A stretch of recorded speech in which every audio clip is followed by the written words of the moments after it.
One of the most important thing, or one of the characteristics of the Danish experience, is actually that we can work together on all levels of government. We have a common mindset and common goal in central government, in municipalities and in regions.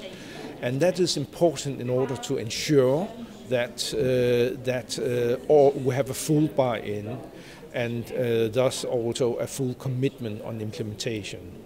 And that has been going on through Danish consensus traditions that has been a part of Danish relationship between central government and local governments.